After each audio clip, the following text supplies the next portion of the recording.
Hello everyone. तो finally बहुत दिनों के बाद एक वीडियो में लेके आया हूँ। सब लोगों ने बहुत ज्यादा गेट वेल सून के मैसेजेस भेजे, इंस्टाग्राम, ट्विटर, फेसबुक, हर जगह। और कुछ लोगों ने आगे से आके हेल्प करने की कोशिश करी, कुछ डॉक्टर्स ने बोला हम आपकी हेल्प करते हैं। तो सबको बहुत बड़ा थैंक यू। और अब फाइनली एक वीडियो मैं लेके आया हूँ। इस वीडियो के अंदर बात करेंगे रिस्क की। रिस्क जो कि बहुत इंपॉर्टेंट है, जिसके बारे में बात करना और जिसके बारे में सबसे कम बात होती है, वो ही इस वीडियो का मेन टॉपिक है। इसके अंदर हम आज एक 12 क्वेश्चन का क्वेश्चनियर करेंगे, जिससे हमें अपने बारे में पता लगेगा कि हम कितना रिस्क ले सकते हैं, कौन सी कैटेगरी में मतलब हम बिलोंग करते हैं। फॉर एग्जाम्पल, जो कम रिस्क लेना चाहते हैं तो कंजर्वेटिव में, और कुछ लोग बहुत ज्यादा रिस्क ले सकते हैं। तो अपने बारे में हमें पता चलेगा। और रिस्क के लिए हम 3 फैक्टर्स सबसे ज्यादा कंसिडर करते हैं। नंबर 1 फैक्टर जो है वो है कि रिस्क रिक्वायर्ड, कि कितना रिस्क हमें जरूरत है हमारे गोल्स को अचीव करने के लिए।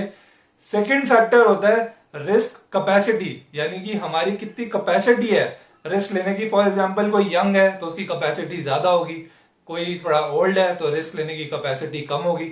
अदर फैक्टर्स भी होते हैं, तो रिस्क कैपेसिटी से हम एक जज करते हैं। और थर्ड फैक्टर जो होता है वो है रिस्क टॉलरेंस, यानी कि साइकोलॉजिकली हम रिस्क को कैसे देखते हैं। फॉर एग्जाम्पल, अगर आपने 10 लाख इन्वेस्ट करे मार्केट में और अगले ही दिन वो 6 लाख रह गए, तो क्या? कुछ लोग बोलेंगे अरे कोई टेंशन नहीं, मार्केट तो लॉन्ग टर्म में बढ़नी है, हम वेट करेंगे, कभी ना कभी तो रिकवर करेगा। लेकिन कुछ लोग ऐसे भी होंगे जो बहुत टेंशन में आ जाएंगे, प्रेशर में आ जाएंगे और गलत डिसीजन भी ले लेते हैं। तो रिस्क टॉलरेंस भी एक बहुत इंपॉर्टेंट फैक्टर है जब हम ओवरऑल रिस्क की बात करते हैं कि हम कितना रिस्क अफोर्ड कर सकते हैं। और ये तीनों फैक्टर्स हम जज करने वाले हैं इस क्वेश्चनर के अंदर, जो अभी हम लोग करेंगे। लेकिन उससे पहले, hi everyone, and I am very happy to say this, you are welcome to another episode at investor नीति।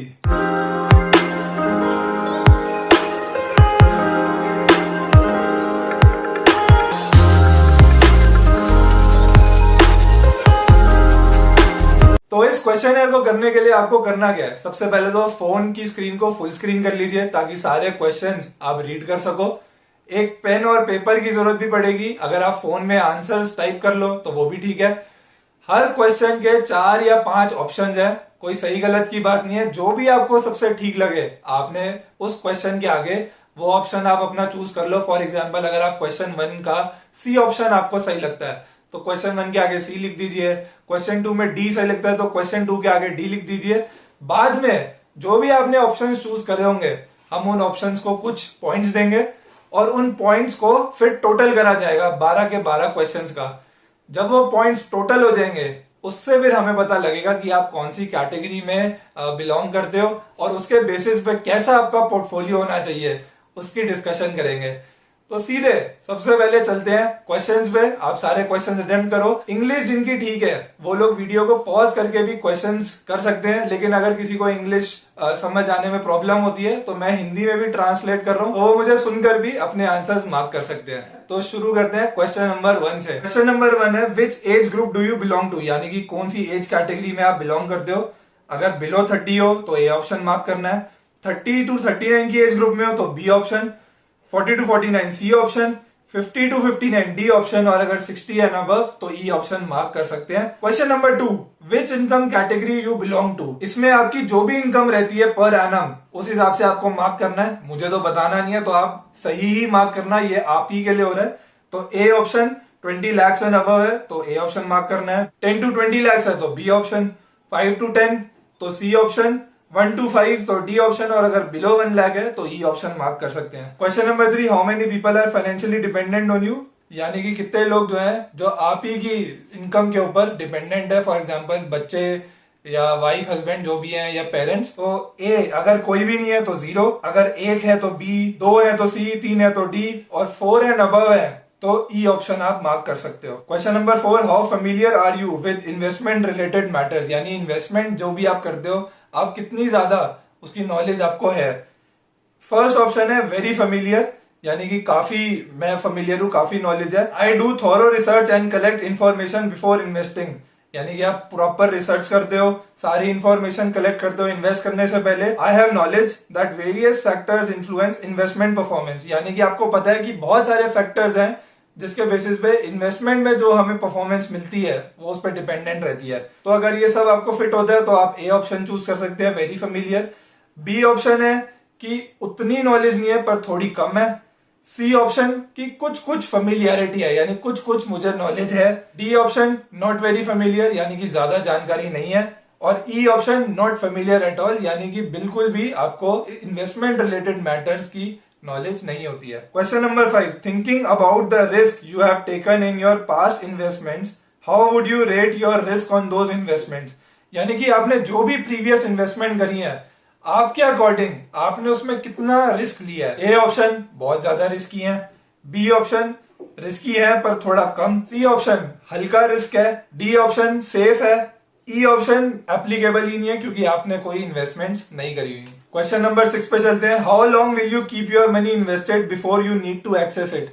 यानी कि अगर आपने इन्वेस्टमेंट करी है तो कितने टाइम में आपको उस पैसों की जरूरत पड़ेगी। हम ये अज्यूम कर रहे हैं इस क्वेश्चन के अंदर कि आपकी शॉर्ट टर्म रिक्वायरमेंट और आपकी इमरजेंसी नीड आपने कवर कर ली है, तो उसके बाद आपको कितने टाइम में अपनी इन्वेस्टमेंट की जरूरत पड़ सकती है। ए ऑप्शन है कि 2 साल के अंदर अंदर आपको जरूरत पड़ जाएगी, बी ऑप्शन 3 से 5 साल, सी ऑप्शन 6 से 10 साल, डी ऑप्शन 10 से 15 साल और ई ऑप्शन है 16 ईयर्स एंड अबव, यानी 16 साल से ऊपर आप इन्वेस्टमेंट रखने को तैयार हो। Question number 7, in the context of investing what best describes your attitude toward risk. यानी कि जो आपके इन्वेस्टमेंट मैटर्स हैं उसमें आप रिस्क को कैसे देखते हो। ए ऑप्शन है it is something to be avoided, यानी आप रिस्क को बिल्कुल कंसिडर ही नहीं करना चाहते अपनी इन्वेस्टमेंट के अंदर। बी ऑप्शन है it is a source of uncertainty and needs to be limited, यानी कि क्योंकि रिस्क अनसर्टेन होता है, कोई स्पेसिफिक नंबर हम उसको नहीं दे सकते, तो इसलिए आप ज्यादा कंसिडर नहीं करना चाहते, थोड़ा बहुत कर सकते हैं। C option it can create the opportunity for improved returns, यानी कि आप रिस्क को इतना इंपॉर्टेंट समझते हो कि इससे रिटर्न्स आप अच्छे बना सकते हो, तो उतनी इंपॉर्टेंस अगर आप देते हो तो सी ऑप्शन। डी ऑप्शन है अगर आप बहुत ज्यादा इंपॉर्टेंस देते हो, यानी कि it is something to be embraced, यानी कि रिस्क को अगर आप इन्वेस्टमेंट का बहुत इंपॉर्टेंट पार्ट मानते हो तो ऑप्शन डी सिलेक्ट करना है। और ऑप्शन ई सिलेक्ट करना है अगर आप हाई रिस्क हाई रिवॉर्ड में बिलीव करते हो तो ऑप्शन ई है आपके लिए। Question number 8, if you held a sizable investment that regularly went up and down in value, what would you be likely to do. यानी कि अगर आपकी कोई ऐसी इन्वेस्टमेंट है जो बहुत ज्यादा ऊपर नीचे चली जाती है तो आप उस केस में क्या करेंगे। A option watch its progress daily और weekly as I am likely to be anxious about investment performance, यानी कि आप उसको हर रोज या हफ्ते में एक बार ही जरूर देखोगे क्योंकि आपको थोड़ी टेंशन रहेगी कि वो इतना अप डाउन हो रहा है, तो उसमें क्या चेंजेस हो रहे हैं आप देखना चाहते हो।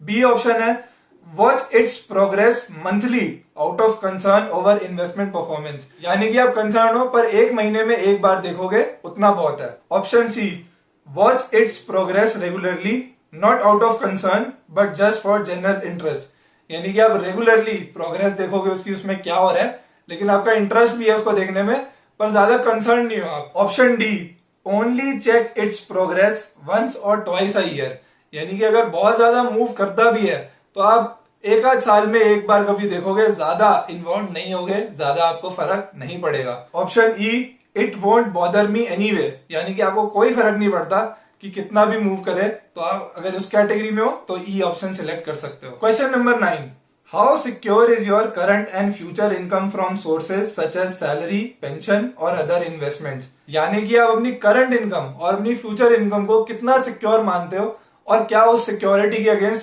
सैलरी आ रही है या पेंशन आ रही है या कोई और इन्वेस्टमेंट है जिसकी वजह से आप उन्हें सिक्योर मानते हो। आपको बताना है कि आपको कितना सिक्योर फील होता है। तो ए ऑप्शन है अगर बिल्कुल भी सिक्योर फील नहीं करते, यानी कि आप श्योर नहीं हो कि वो सैलरी या जो भी आ रहा है वो कंसिस्टेंटली आता रहेगा, तो ए ऑप्शन है।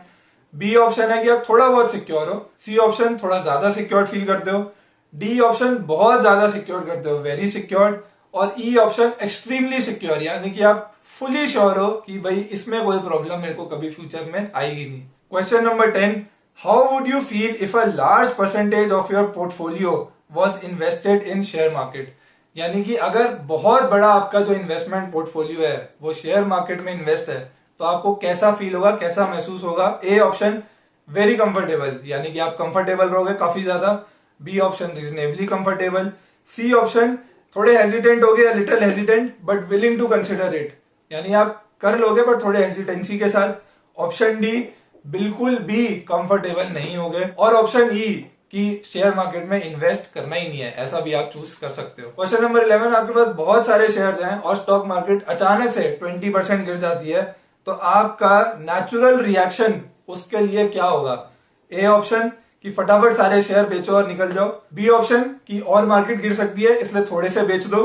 सी ऑप्शन कि आप होल्ड करोगे और रिकवरी की वेट करोगे। डी ऑप्शन आप कोशिश करोगे कि और शेयर बाय करने के ऑप्शंस को आप ढूंढो। और क्वेश्चन नंबर 12 कि आपने बहुत ज्यादा सेव करा था एक कार खरीदने के लिए, लेकिन एक हफ्ते पहले कार खरीदने से पहले आपकी जॉब चली गई है, तो उस केस में अब आप क्या करोगे? A option postpone your purchase, यानी कि जो आप परचेज करना चाहते थे कार, अब उसका आइडिया आप पोस्टपोन कर दोगे। B option buy a new car but do not buy that expensive car you have saved for, यानी कि कार आप लोगे पर अब उतनी एक्सपेंसिव नहीं लोगे, थोड़ी बजट में ले लोगे। सी ऑप्शन कि you will still go with your purchase plan, यानी कि जो आपने सोची थी वो आप परचेज करोगे कार। और D option buy the car and go on a vacation to celebrate the new purchase, यानी कि अगर आप गाड़ी खरीदते हो तो आप फिर उसको सेलिब्रेट करने के लिए वेकेशन पे भी जाओगे।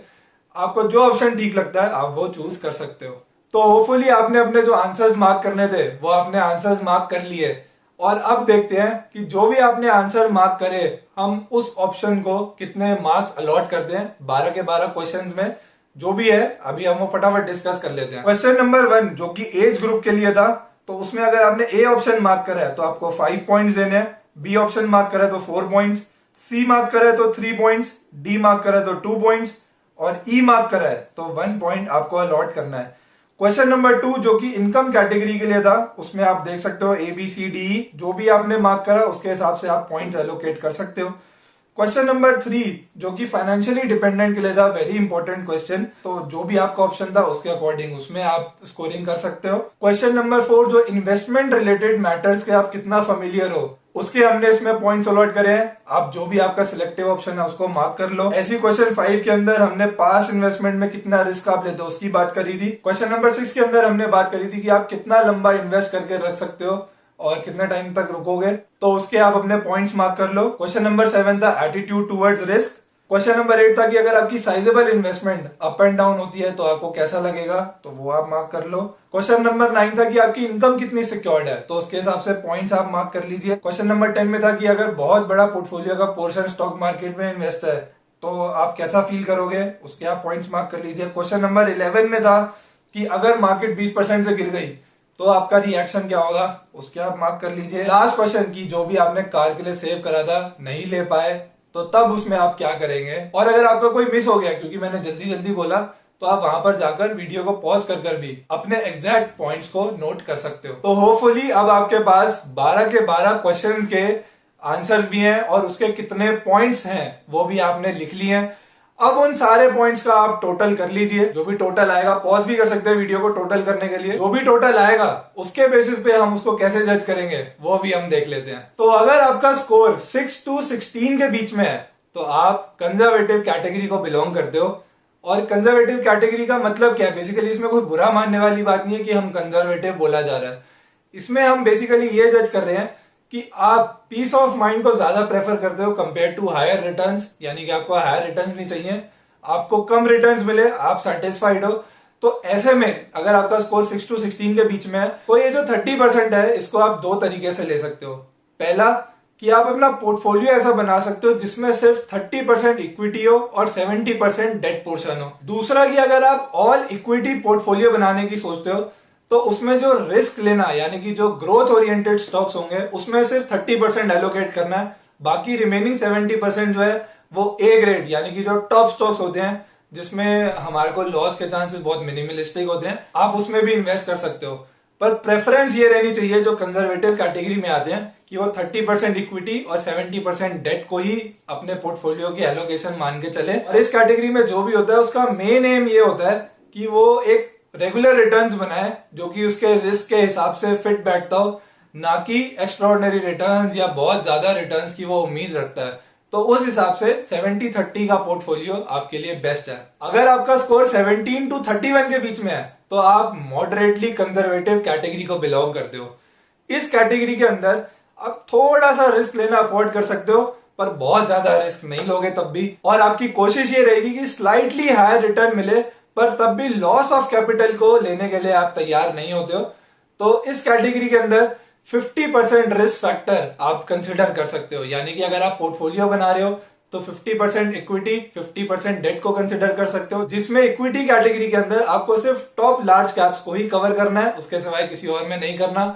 और आप चाहो अगर ऑल इक्विटी पोर्टफोलियो बनाना है तो उसके अंदर 50% ग्रोथ ओरिएंटेड स्टॉक्स रख सकते हो, पर एक्स्ट्रा ऑर्डिनरी रिस्क नहीं लेना है। अगर आपका स्कोर 32 to 52 के बीच में आता है तो आप बैलेंस कैटेगरी को बिलोंग करते हो। बैलेंस कैटेगरी के अंदर थोड़ा हायर रिस्क लेने की पावर होती है। इनफैक्ट रिस्क और रिवॉर्ड को जो वो जज करते हैं काफी बैलेंस्ड वे में करते हैं कि जितना रिस्क उतना रिवॉर्ड, उस हिसाब से। और अगर आपको नेगेटिव रिटर्न्स भी मिलते हैं तो भी आप होल्ड करने को तैयार होते हो कि लेटर आपको अच्छे रिटर्न्स मिलेंगे। इसमें रिस्क फैक्टर जो रहता है वो रहता है 70%, यानी अगर आप अपना पोर्टफोलियो बनाते हो तो 70-30 की रेशो इक्विटी टू डेट आप रख सकते हो, और अगर आप ऑल इक्विटी पोर्टफोलियो बनाते हो तो 70% थोड़े से हायर ग्रोथ वाले स्टॉक्स में आप रख सकते हो। ज्यादातर लोग इसी कैटेगरी को बिलोंग करेंगे। तो इस कैटेगरी के लोगों के लिए बोला जाता है कि भाई मिनिमम 5 इयर्स ऑफ इन्वेस्टमेंट आपको करना चाहिए ताकि पॉजिटिव रिटर्न्स आपको अपनी इन्वेस्टमेंट के ऊपर मिले। अगर आपका स्कोर 53 से 66 के बीच में है तो आप असर्टिव कैटेगरी में आते हो। इस कैटेगरी के लोग हायर रिस्क लेने को तैयार रहते हैं फॉर हायर रिवॉर्ड, और साथ ही में लंबे लंबे टाइम फ्रेम्स तक इन्वेस्ट करते हैं ताकि जो भी नेगेटिव पीरियड ऑफ रिटर्न है उनको वो फेज आउट कर सके और हायर रिटर्न उनको मिल सके। ऐसे जो इन्वेस्टर्स होते हैं उनको 85% रिस्क फैक्टर के साथ चलना चाहिए, यानी कि 85% अपना इक्विटी में इन्वेस्ट करें और 15% डेट में, या फिर जो भी वो पोर्टफोलियो बना रहे हैं उसमें 85% ग्रोथ ओरिएंटेड स्टॉक्स को वो एलोकेशन कर सकते हैं। मिनिमम 7 इयर्स इन्वेस्ट जरूर करना चाहिए जो भी इस कैटेगरी में बिलोंग करता है। और अगर आपका स्कोर 67 प्लस है, जो कि मुझे नहीं लगता बहुत ज्यादा लोगों का होगा, बहुत ही रेयर किसी का होगा, तो आप एग्रेसिव कैटेगरी में बिलोंग करते हो जहां पर 100% एलोकेशन सिर्फ और सिर्फ इक्विटी में करना होता है। और अगर आप इक्विटी में कर भी रहे हो तो सारे हाई ग्रोथ वाले स्टॉक्स में एलोकेट करना चाहिए। ये वो कैटेगरी के लोग होते हैं जो बहुत ज्यादा रिस्क लेने को तैयार है फॉर हायर रिटर्न्स, बहुत लंबे टाइम तक इन्वेस्ट करने को भी रेडी रहते हैं। ऐसे लोगों को कम से कम 10 इयर्स तक अपनी इन्वेस्टमेंट मिनिमम रखनी चाहिए ताकि नेगेटिव पीरियड ऑफ रिटर्न्स को वो फेज आउट कर सके। और बहुत हाई रिटर्न्स के लिए जाते हैं पर रिस्क भी बहुत हाई रहता है, और शायद ही कोई इस कैटेगरी को बिलोंग करता होगा। तो होपफुली ये क्वेश्चन करने के बाद आपको अपनी कैटेगरी के बारे में पता चला होगा, किस कैटेगरी पे आप बिलोंग करते हो और कैसे अपने पोर्टफोलियो को देखना चाहिए। इससे हमें यह भी समझ में आता है कि कौन सी इन्वेस्टमेंट्स हमें पिक करनी चाहिए हमारे पोर्टफोलियो के लिए और कौन सी नहीं करनी चाहिए। इसके बारे में अगर हमें पता है तो हमारी इन्वेस्टमेंट्स हमें कभी भी परेशान नहीं करेंगी, इसलिए बहुत इंपॉर्टेंट हो जाता है। और फ्यूचर में भी अगर आप कभी कोई क्वेश्चन मेरे से करो तो आप अपनी इस कैटेगरी को मेंशन करोगे तो मेरे लिए बहुत इजी हो जाएगा समझना कि आप कितना रिस्क अपनी इन्वेस्टमेंट्स पे ले सकते हो। मैं अगर अपनी बात करूं तो मैं सोचता था मैं एग्रेसिव वाली कैटेगरी में होऊंगा, लेकिन जब मैंने क्वेश्चनर लिया तो पता चला कि मैं भी बैलेंस्ड वाले में ही आता हूं, और मेजरली सब बैलेंस्ड वाली में ही आते हैं। तो अपने बारे में जो हम सोचते हैं और जब हम ये क्वेश्चनर करते हैं तो हमें कभी कभी डिफरेंस भी देखने को मिलता है, कभी कभी हमारी एक्सपेक्टेशन से अलग रिजल्ट हमें देखने को मिलता है। तो ज्यादा बॉदर करने की जरूरत नहीं है, उसको वो डिफरेंस आ सकता है, पर मेनली ये क्वेश्चन एक्यूरेट रहता है और काफी हेल्पफुल रहता है इन्वेस्टमेंट पर्पस में। So thank you for watching this video till the end. Hopefully ये जो बहुत टाइम बाद वीडियो आई है आपको अच्छी लगी हो। कमेंट्स में आप मुझे जरूर बताइए कि आपका कितना स्कोर आता है और कौन सी कैटेगरी में आप आ रहे हो। और उसको आप याद रखना कि फ्यूचर में अगर आप मुझे कुछ भी कन्वे करना चाहो तो उसके थ्रू कर सकते हो। So until we meet in another video, bye.